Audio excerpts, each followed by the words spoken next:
پہلے تو مجھے اتنا پتہ نہ تھا پنجاب کے اکثر ساتھیوں کا، لیکن پھر آہستہ آہستہ ان کے آنے کے بعد جماعت میں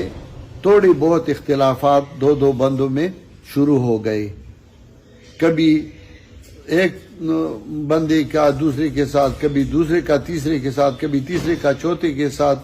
اور وہ نام میں نہیں لیتا کہ کن کن کے اختلافات آپس میں شروع ہو گئے، اور ہم اس میں صلح کراتے رہے اور کوشش کراتے رہے۔ آخر کار میرا ایک ذاتی مسئلہ تھا، جماعت کا مسئلہ نہ تھا، لیکن میرے اوپر ایک غم آیا اور اس میں حضرت شاہ صاحب تشریف نہیں لائے تو مجھے ایک دکھ پہنچا، اور وہ دکھ میں اپنی سینے میں لے گیا، لیکن میں نے ان کی مخالفت نہیں کی اور نہ آئندہ انشاءاللہ کروں گا۔ لیکن اس کو بندیالوی صاحب نے اتنا ہوا دیا کہ اطاعت امیر اور امیر کی اطاعت کرو، اور یہ مخالفت ہے، اور انہوں نے اس کو ایک جماعتی مسئلہ بنا دیا۔ وہ جماعتی مسئلہ نہ تھا، وہ میرا ایک ذاتی مسئلہ تھا، اور شاید کسی وقت وہ دور ہو جاتا، لیکن اس کو اتنا ہوا دیا، اور پھر جگہ جگہ مجھے جو کچھ انہوں نے کہا وہ اب میں ویڈیو میں نہیں کہہ سکتا شاہ صاحب کے بارے میں، لیکن پھر بھی انہوں نے جو کوشش کیا وہ تو کیا۔ میں سوچ رہا تھا کہ تو میرا ایک ذاتی مسئلہ تھا، اور یہ جماعت میں یہ لوگ لے آئے، اب اس کا اور کوئی چارہ نہیں ہے بغیر صلح کے، کیونکہ میں یہ سمجھ رہا تھا کہ میرے ذاتی مسئلے کو میں جماعت میں کیوں لاؤں، تو اس کے لیے صلح کا ایک طریقہ بنایا گیا، اور گجراوالا میں ہماری صلح ہو گئی اور بات ہی ختم ہو گئی۔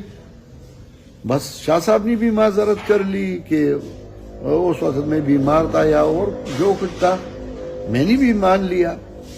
لیکن اس کے بعد پھر بندیالوی صاحب میرا مخالف بن گیا، اور پھر آہستہ آہستہ انہوں نے جو کچھ چال چلایا وہ تو سب کو پتہ ہے، لیکن بندیالوی صاحب سے کیا گلہ شکوہ، وہ تو اپنے بھائیوں اور بھتیجوں کو بھی لڑاتا ہے، اور ان کے بھتیجوں نے خود میرے ساتھ رابطہ کیا تھا، مجھے دعوت دے رہے تھے سرگودا کا، لیکن میرا غیرت یہ تقاضا نہیں کرتا کہ میں کسی کے گھر میں گھس کر اس کی مخالفت کروں اور ان کے خاندان میں اختلاف پیدا کروں، اگرچہ انہوں نے کیا ہے، ہم بھائیوں میں بھی پھوٹ ڈالنا چاہتے تھے، لیکن الحمدللہ کامیابی نہیں ہوئی۔ پھر اس کے بعد وہ کہتے تھے کہ کوئی ہے کہ حسین کا کردار ادا کرے، میں نے کہا میں حسین کا تابعدار ہوں، میں یہ کردار ادا کروں گا۔ تو بندیالوی صاحب اور مولا حضرایات صاحب کا آپس میں اختلاف تھا، تو حضرایات صاحب اگرچہ نہیں مانتے تھے، لیکن میں نے ان کو لے گیا سرگودا اور ان کے گھر لے گیا، تو اپنے گھر میں انہوں نے ان کے ساتھ ہاتھ بھی نہیں ملایا، اور پھر جب میں نے چائے پینے سے انکار کر دیا، میں نے کہا میں تو چائے نہیں پیتا ایسے لوگوں کا جو اپنے گھر میں مہمانوں کی عزت نہیں کرتا، پھر مجبور ہو گئے، اور پھر مولا حضرایات صاحب سے کچھ باتیں کی، میں نے حسن کا کردار ادا کیا الحمدللہ، لیکن اس کے بعد مخالفت اس نے اور بھی بڑھا دی، اور نتیجہ یہ نکلا کہ شاہ صاحبان نے نہ میرے خلاف کچھ کہا ہے، نہ میں ان نے کہا ہے، اور نہ آئندہ انشاءاللہ کہیں گے۔ گجرات کی عزت میری عزت ہے، وہ میرا عزت کرتے ہیں، میں ان کا عزت کرتا ہوں۔ کراچی میں ہم ملے، بڑے اچھے انداز میں انہوں نے مجھے جو عزت دی وہ میں جانتا ہوں، اور میں نے ان کو جو عزت دیا وہ جانتے ہیں، دونوں باپ بیٹے۔ لیکن پھر 15 تاریخ کو چند بندوں کا جو اجلاس ہوا، جو سابقہ شورا کے کچھ اراکین تھے،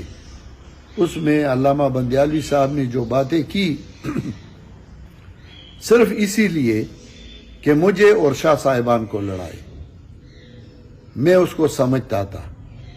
میں اس کے بعد گیا گجرات، ضیاء الرحمن ناصر کے مدرسے میں جلسہ تھا، اور میں نے ادھر حضرت سید عنایت اللہ شاہ بخاری رحمۃ اللہ علیہ کی تعریفیں شروع کی سب سے پہلے،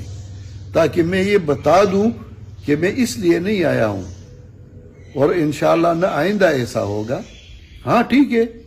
اکٹھے نہیں چلتے، ان کی مرضی ہے، جیسی ان کی مرضی ہو میں اس پہ کی مخالفت نہیں کرتا، لیکن بندیالوی صاحب نے جو کوشش کی کامیاب نہیں ہوں گے انشاءاللہ۔ اور پھر اس کے بعد شجاع آباد میں یا دوسری جگہ پہ جو جلسے تھے شاہپور میں، اس میں حافظ انس نے مجھے فون کیا کہ حضرت علامہ محمد جمشید صاحب تشریف نہیں لا رہے ہیں، اور ہم نے مولانا فرید احمد صاحب سے رابطہ کیا ہے،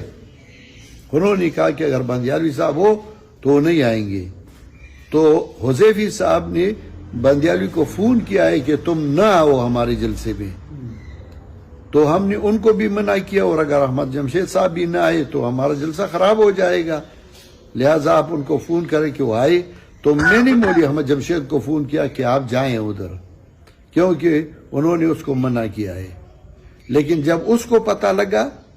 کہ احمد جمشید صاحب آ رہے ہیں تو وہ خود بغیر کہنے کے آ گیا، صرف اسی لیے کہ ساتھیوں کی بے اعتمادی پیدا ہو جائے۔ لیکن الحمدللہ اب جو تنظیم بنی ہے تنظیم ہے، اس میں بد اعتمادی کوئی بھی پیدا نہیں کر سکتا، لہٰذا میں سارے ساتھیوں کو کہہ رہا ہوں کہ آپ بے فکر رہیں، انشاءاللہ آئندہ ایسا نہیں ہوگا۔ ہاں اگر وہ اس کی کوئی اور جگہ ہو نہیں اور کہتا ہے کہ میں بھی آ رہا ہوں تو پھر وہ سوچیں گے انشاءاللہ، لیکن اب ہوگا بھی ایسا انشاءاللہ، کوئی نہیں بلائے گا تو یہ خود جاتا رہے گا۔ پھر اس کے بعد جو شاہپور شجاع آباد میں پروگرام ہوا، اس میں خطیب صاحب کا بیٹا ضیاء الرحمن صاحب گیا تھا، لیکن اس کو پتہ نہ تھا، اور جب اس کو پتہ لگا تو اس نے خود فون کیا کہ میں آئندہ بالکل ایسے پروگرام میں نہیں جاؤں گا جس میں وہ ہوں گے۔ ہاں اگر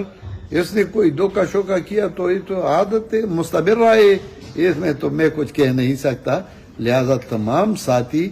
الحمدللہ متفق ہے، اور صوبہ پنجاب کے ساتھیوں نے جو فیصلہ کیا ہے میں اس کی پوری تائید اور حمایت کرتا ہوں۔ وآخر دعوانا